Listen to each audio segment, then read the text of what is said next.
Nearly 2 decades after its release, Team Fortress 2 is still among Steam's most played games, and if you haven't played it for a while, it's kind of unrecognizable. So, is it still worth playing in 2024? Let's investigate. Hello and welcome to ROG Global, where we celebrate PC gaming and in this video, investigate a corner of it that doesn't get the spotlight it deserves. Team Fortress 2 came out as part of the Orange Box in 2007, and 15 years later, people are still lobbing suspiciously yellow bottles at each other and getting shanked by spies. We're often drawn to the shiny new thing in PC gaming, the next title that can push our GPUs further and massage our retinas with an obscene amount of path-traced polygons. Sometimes we forget to just take a step back and notice the games that have just kept going and got on with being quietly brilliant for years. Before we get into it, subscribe to us at ROG Global so you can catch all of our product news as well as more like this, and like this video to make the algorithm take notice. Now then, a history lesson. To understand the first and biggest reason this game still gets 100,000 concurrent players per day, putting it in Steam's top 15 most played games even after 15 years, we need to go back. Right back. No, well, a bit less far back than that.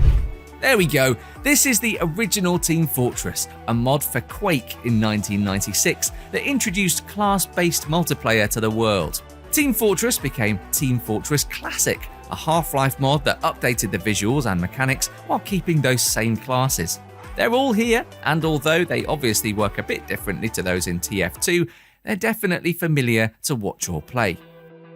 That leads us onto TF2's release as part of the Orange Box in 2007.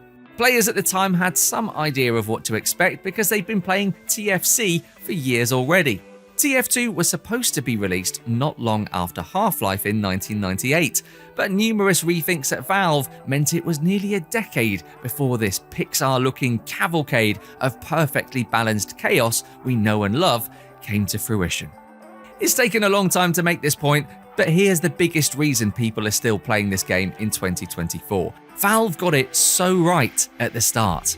They inherited such a perfectly balanced set of classes from Quake modders Robin Walker and John Cook, who made the original Team Fortress and now sit at Valve. They fine-tuned those classes so that they worked even better and in a greater variety of maps and modes. And then they painted it all in an absolutely iconic art style that perfectly reflects the gameplay. You see a silhouette on the horizon and you know exactly what class you're looking at. You've got sound cues popping off all around you, letting you know what's happening in the context of the round, and however badly you're being dominated, you just can't wait to respawn and try something new.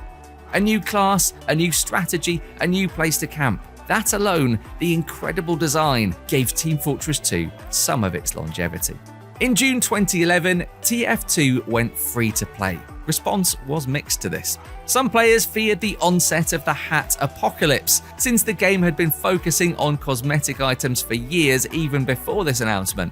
But history showed us that this was, in fact, a great move for the game's lifespan. At the end of the day, free is free. And in 2024, there's a huge amount of cosmetic content, as well as other microtransactions for opening crates and accessing some of the PvE content. But by and large, you can engage with that as little or as much as you like. Weapons are still finely balanced between free and paid content, and the hats, well, the hats are the hats. So, the modern era of TF2.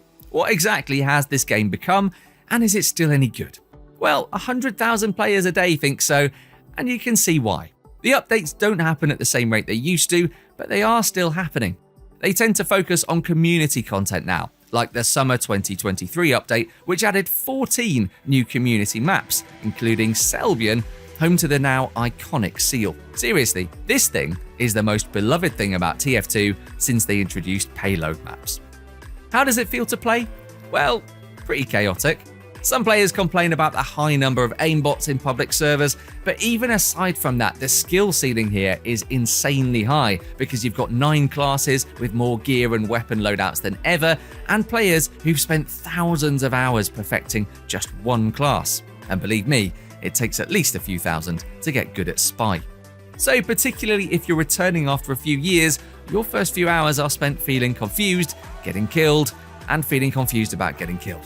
But when you stick with it, you start to appreciate what both Valve and the community have built here. The huge array of modes and maps that they've created together, the incredible nuance of each class still after all this time, and of course, there's a seal now, so all other arguments are invalid. And that'll do it for this video. Round over. Like and subscribe, let us know about any other game retrospectives you want to see in the comments, and we'll catch you in another one.